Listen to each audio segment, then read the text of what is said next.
دو بڑے حملے ہیں، اور حملہ وہ سمجھتا ہے جو سنجیدہ آدمی ہو، ورنہ زندگی گزار کے لوگ آ رہے ہیں جا رہے ہیں۔ پریشانی اسے ہوتی ہے جو اون کرتا ہے کہ آئی ایم مسلم،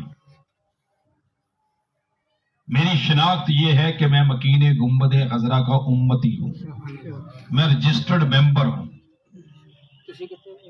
میں جیسا بھی ہوں میں ان کا ہوں۔ جیسے آپ سب کی کوئی نہ کوئی برادری ہوگی، تو ہر برادری کے اپنے دکھ اور سکھ کے رسم و رواج ہوتے ہیں، غریب ہو امیر ہو اسی برادری کے اندر کوشش کرتے ہیں لوگ کہ وہ پورے کیے جائیں۔ ایسا ہے جی؟ بولیے سارے، آپ نے بھی کچھ یاد کرنا ہے، سب بچوں کو بھی یاد ہوگی، کرتے ہیں۔ یعنی ہر برادری جو سمجھتی ہے کہ اس سے ہماری شناخت ہے، تو میاں صاحب وہ اپنی شناخت کو قائم کرنے کے لیے قرض اٹھا لیتے ہیں۔ پنجابی کہتے ہیں نک نہیں رہتا جی، یار لوکی کی کہیں گے، برادری کی کہے گی، شریکہ کی کہے گا۔ جس دنیا میں آپ رہ رہے ہیں اس میں بھی ایک شریکہ ہے۔ جب آپ نے کلمہ پڑھ لیا، آقا کریم علیہ السلام کے آپ امتی ٹھہرے، تو پھر باقی نظاموں کے ماننے والے آپ کا شریکہ ہوا۔ وہ پھر آپ کو دیکھتے ہیں، اور شریکے کی کوشش یہ ہوتی ہے کہ وہ ڈسٹرب کرے تاکہ لوگ اس پہ نہ رہیں جس پہ وہ رہنا چاہتے ہیں۔ یہ حملہ ہے فحاشی اور قرآنی کے نام پر ان شریکوں کا۔ وہ یہ سمجھتے ہیں کہ جیسے ہم ہیں ویسے یہ ہو جائیں، یہ داڑھی رکھیں لیکن رہیں بے حیا، پگڑی باندھیں رہیں بد دیانت، کہلائیں حج کے بعد حاجی لیکن دودھ پانی کے بغیر نہ بیچیں، کہنے کو مسلمان ہو رشوت کے بغیر دفتر چلے، بولے کہنے کو مسلمان ہو سود کے بغیر معیشت چلے نہیں، پتا چل جائے کہ کل گھی مہنگا ہوگا، جیسے آج اعلان ہوا ہے کہ ڈالڈا، یہ سب بھائی صاحب آج اعلان ہو گیا ہے کہ ڈالڈا گھی 109 روپے کلو مہنگا ہو گیا ہے۔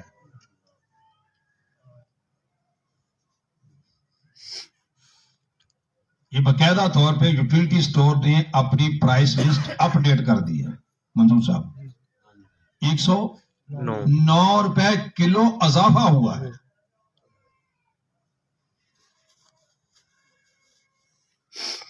اب جب لوگوں کو یہ خبر پہنچتی ہے کہ کل 109 روپے کلو مہنگا ہوگا، تو جس کے پاس 100 پیٹی پڑی ہوتی ہے فی الفور وہ روکتا ہے، تکبیر تحریمہ کے ساتھ جا کے نماز بھی پڑھے گا جماعت کے ساتھ، اور کوشش کرے گا کہ آج گھی نہ بیچوں، کل بیچوں، چونکہ کل مہنگا ہوگا۔ پٹرول پمپ والوں کو پتا چل جائے کہ آج 15 ہے کل 16 کو مہنگا ہوگا، تو لینے لگ جائیں گی، کہیں گے جی 100 روپے سے زیادہ تیل ڈالنے کی اجازت نہیں۔ تو یہ پٹرول پمپ کن کا ہے؟ مسلمانوں کا کہ غیر مسلموں کا؟ بولیے پیچھے تک، مسلمانوں کا۔ پھر بولیے، مسلمانوں کا۔ ان کو صرف یہ پتا چلا کہ لوگ مجبور ہوں گے تو ان کی مجبوری سے فائدہ اٹھا لیں۔ یہ طریقہ، یہ رسم، یہ وے، یہ ایٹیچیوڈ ہمارا نہ تھا، شریکوں کا تھا۔ انہوں نے اپنا ایٹیچیوڈ ہمیں دے دیا۔ ہمارے ہاں بیٹی کی عزت، بہن کی عزت، ماں کی عزت، خاتون کی عزت، یہی کچھ ہے دین میں۔ بولیے، بولے ہیں جی جی، ایسے ہی ہے۔ اگر آسانی سے سمجھنا تو اپنے گھر میں بندہ تھوڑا سا ذرا جھانک لے کہ میری بیٹی ہو، میری بہن ہو، میری ماں ہو، تو اس کی طرف کو کیوں دیکھے بد نگاہی سے؟ تو یہ جتنے بھی ہمارے شاپنگ کے لیے جاتی ہیں یہ ہماری ہی بیٹیاں ہوتی ہیں، یہ ہماری ہی بہنیں ہوتی ہیں، یہ ہماری مائیں ہوتی ہیں۔ شریکوں نے ہمارے نوجوانوں کو اس طرف لگا دیا, اس ٹریک پہ چڑھا دیا تاکہ ان کی نگاہ غلط ہو جائے. اب میلاد بھی منایا جائے گا, نعرے بھی ہوں گے, لیکن جس کے نام کے نعرے لگائے جائیں گے اس کا کوئی کام اندر بھی اترے. بولیے اترنا چاہیے جی بولیں. ہاں جی ہاں جی آقا کریم کی سیرت کا اظہار بندہ مومن میں مسجد میں نہیں ہوتا. معاشرے کا چہرہ مسجد نہیں ہوتی, معاشرے کا چہرہ عدالت کا فیس ہوتا ہے. دکان ہوتی ہے, دفتر ہوتا ہے, بازار ہوتا ہے, یہاں سے پتہ چلتا ہے کہ یہ مسلمانوں کا معاشرہ یا ہندوؤں کا معاشرہ, سکھوں کا معاشرہ, عیسائیوں کا معاشرہ, یہودیوں کا معاشرہ. یہ سب کچھ میں نے اس لیے کہا کہ آپ یہ سمجھتے ہیں کہ یہ حملہ ہے فحاشی اور عریانی کا. بولیے پیچھے تک بولیں. فحاشی اور عریانی کا حملہ روکنے کے لیے ایک ہی طریقہ ہے کہ دنیا کے اس فانی حسن سے جوانوں کی نگاہیں ہٹا کر مکین گنبد خضرا کے حسن کے ساتھ جوڑ دی جائیں جو حسن فانی نہیں ہے. ان کو ان کے ساتھ جوڑ دیا جائے, اور اگر ان کی نگاہوں میں وہ جچ گئے, بولیے اگر ان کی نگاہوں میں وہ جچ گئے تو پھر وہ واقعہ تو بہت سے لوگوں نے سن رکھا ہے, نہیں سن رکھا تو میں سنا دیتا ہوں ابھی, چونکہ جتنا میرے پاس وقت ہے میں نے اپنی گفتگو کو وہیں پہ مینج کروں گا انشاءاللہ. ایک جنگ تھی مسلمانوں اور عیسائیوں کے درمیان. عیسائیوں کا پلہ بھاری ہو گیا اس میں. انہوں نے 4 مسلمان بھائی اس میں شریک تھے, چاروں پرزنر آف وار جنگی قیدی ہو گئے. 4 بھائی سکے, اور چاروں خوبصورت بلا کے تھے. بادشاہ نے کہا کہ ان کو کہو کہ اگر انہوں نے بچنا ہے تو یہ اپنا دین چھوڑ کے عیسائیت قبول کر لیں, نہیں تو میں ان کی گردن اڑا دوں گا. ان کو کہا گیا, انہوں نے کہا نہیں, ہم دین نہیں چھوڑ سکتے, ہم دین نہیں چھوڑ سکتے. بولیے نہیں چھوڑ سکتے. اگر ہمیں کو کہہ دے آج کہ یہ سامنے کلاشن کوف ہے اور ٹریگر پہ ہاتھ ہے, تو ہم 100 دلائل لے آئیں گے کہ جان بچانا بولے ہیں. یعنی اتنا علم ہمارے پاس آ چکا ہوا ہے, اور ان کے پاس یہ علم شاید نہیں جو ہمارے پاس آج آ گیا ہے. آئی جی بوڑھا صاحب, ان کو نہیں پتا تھا جان بچانا فرض ہے. جن کے ذریعے سے علم ہم تک پہنچا ہے ان کو بھی تو معلوم تھا کہ جان بچانا فرض ہے. انہیں معلوم تھا جان بچانا فرض ہے, لیکن انہیں معلوم یہ بھی تھا کہ کب بچانا فرض ہے اور کب جان وارنا فرض ہے. یہ فرق کرتے تھے. انہوں نے کہا نہیں, یہ تو ممکن نہیں ہے کہ ہم دین بدل لیں. وزیر نے اپنا پورا زور لگایا, کوئی نہ مانا.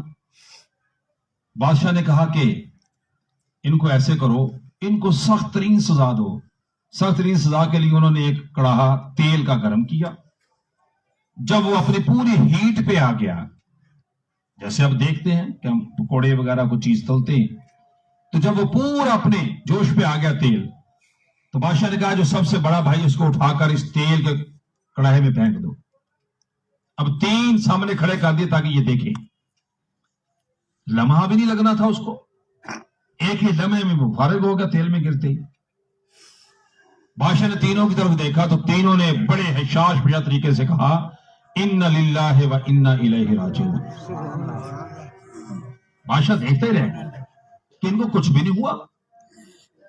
انہوں نے کہا تمہارا بھائی گیا کچھ نہیں. اس نے کہا بھائی گیا, ہمارے باپ بھی گئے ہیں, یہاں جو آیا اس نے رہنا نہیں, یہ ہر نہ لوٹنا ہے, تو کوئی بات نہیں, چلا گیا دین پہ گیا. بادشاہ نے دیکھا بڑی حیران کی. اس نے اس سے چھوٹے کو, باقی دونوں نے انا للہ و انا الیہ راجعون پڑھا, 2 چلے گئے. تیسرے کو اٹھایا کڑھائی میں پھینکا, جو ایک رہ گیا اس نے کہا انا للہ و انا الیہ راجعون.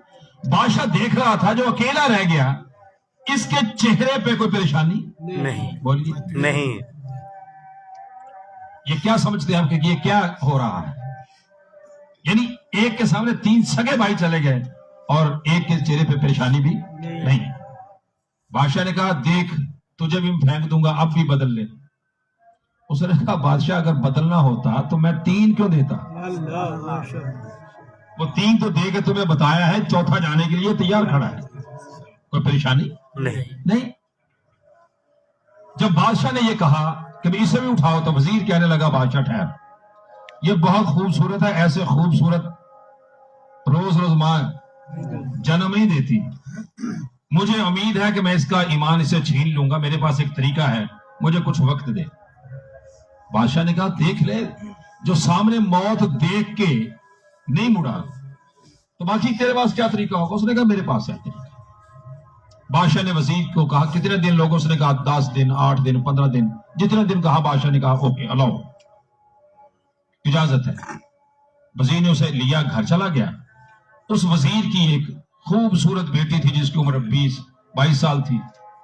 دنیا عیسائیت اس خاتون کو، اس لڑکی کو دیکھنے کی ترستی تھی، ایک جھلک ہی دیکھی جائے. اب وزیر، میں نے جو کہا تھا کہ ان کا طریقہ اور ہے، ہمارا طریقہ اور ہے. شریکے نے چاہا ہے طریقہ اپنا ان کو دے دے. اب وزیر نے کہا کہ جب اس نوجوان کو جس کی عمر 22 24 25 سال ہے، اس جوانی کے اندر جب یہ میری بیٹی کو دیکھے گا تو ان کو میں 2-4 منٹ کٹھے بھی بٹھا دوں تو پھر یہ سب کچھ دینے کے لیے تیار ہو جائے، ایمان رہے گا نہیں. وزیر گھر لے گیا، اپنی بیٹی سے کہا بیٹی ایک نوجوان لے کے آیا ہوں، اس کا ایمان چھیننا ہے، یہ مسلمان ہے اور تمہیں اجازت ہے جو بھی حربہ استعمال کر لو کرو، اس کا ایمان باقی نہ بچے، اور اگر تو نے اس کا ایمان چھین لیا تو بادشاہ بڑا انعام اکرام سے ملے. وہ پہلے سے جانتی تھی کہ میرا بڑا مطلب حسن ہے. اس نے کہا بابا جی ٹائم کی لمٹ بھی ہے. اس نے کہا 15 دن. اس نے کہا بابا بڑا ٹائم لے لیا، یہ تو 15 منٹ بھی بڑے تھے، تو نے 15 دن لے لیے. اب وزیر چونکہ اپنے آنکھوں سے حشر دیکھ کے آیا ہوا تھا، اس کے لیے 15 دن تھوڑے لگ رہے تھے. اس نے دیکھا نہیں تھا یہ 15 منٹ پہ کھڑی تھی. اب آپ کو پتا ہے کہ بنگلے ہوتے ہیں، باغات، پارک، سب کچھ سامان ہوتا ہے ان کے پاس. تو وہ نوجوان کو باغ میں پیچھے اس نے اپنی لڑکی کو بھیجا. لڑکی نے جا کے اس سے الیکس کی، پوچھا کیا حال حوال، سب کچھ ہوا. تو اس نے کہا تمہارا کیا نام ہے، کیا ہے، سب کچھ پوچھنے کے بعد اب چلا یہ وزیر کی بیٹی ہے. تو اس نے کہا کہ تم یہاں کیسے؟ اس نے کہا میرا گھر ہے. نہ تم کیسے؟ نے کہا مجھے تمہارا باپ لے کے آئے. اس نے کہا ٹھیک ہے. وقت تھوڑا سا بیتا، وہ انتظار میں تھی، رات بیتی، اس کا خیال تھا کھانا شانا کھا کے جب یہ تھوڑا فریش ہو جائے گا تو پھر اس کے اوپر اپنے حسن کا وار کروں گی. اور جیسے ہی وہ کھانا شانا کھا کے 2 گھنٹے کے بعد فارغ ہوئے، رات ڈھل چکی تھی، اس اللہ کے بندے نے اپنا مسلح بچھایا. کیا بچھایا؟ مسلح. پھر بچھائیے. مسلح.